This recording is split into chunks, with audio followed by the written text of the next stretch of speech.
Hi everybody, this is Christy with Pat Tax. Okay, so the question that I got today is, what if I don't have enough money to pay my taxes and April 15th is coming? This is real, right? This is real life. And just know, like, if you don't have the money to pay your taxes by April 15th, please know that you're not alone. There are literally millions of people who will file a tax return and not have the money to pay by April 15th. So just know that you're not alone. This actually happens all the time. But we need to talk about two different things. So the money that you owe to the IRS, the tax, right? The tax is due April 15th, whether you file your tax return or not. So a lot of people be like, well, I'm going to file an extension. I don't have the money to pay my taxes, so I'm going to file an extension. Well, guess what? That's not how it works. When you file an extension, it is only an extension on the paperwork. So an extension with the IRS or state generally gives you 6 months more to submit the paperwork. However, any tax that you owe, you still owe on April 15th. And if you don't pay by that due date, they are going to start tacking on penalties and interest. What should you do if you don't have enough money to pay the tax by April 15th? You should still file. Because if you still file your taxes, you at least don't have to pay the penalty for not filing. If you're not going to file, then you should at least file an extension. That's going to help you not have the penalties for not filing the paperwork. But guess what?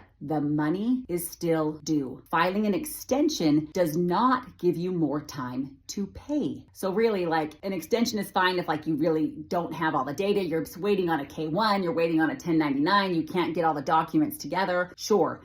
But an extension does not help you if the reason that you're filing that extension is because you don't have the money to pay. You are better off filing your taxes and getting set up on a payment plan with the IRS or state by April 15th. That is way better than filing an extension and not paying anything until later. If you file an extension and you still owe tax, if you don't pay that tax by April 15th, they're going to tack on penalties and interest, and they're getting pretty steep. So you could get out of that by paying the tax by April 15th. Then you're kind of going in a circle because it's sure hard to know how much tax to pay by April 15th if you haven't filed your taxes. So our advice is file your taxes by April 15th. Know that tax is always due April 15th. Even if you have filed an extension, the tax is still due, and the state and the IRS will penalize you and charge interest if it's not paid in full by that due date. If you don't have the money, what should you do? Set up a payment plan and do it by April 15th. If you do that, then at least they won't penalize you. They'll still charge you interest. You can't get out of the interest, but they won't charge you these absurd fees and penalties that exist for not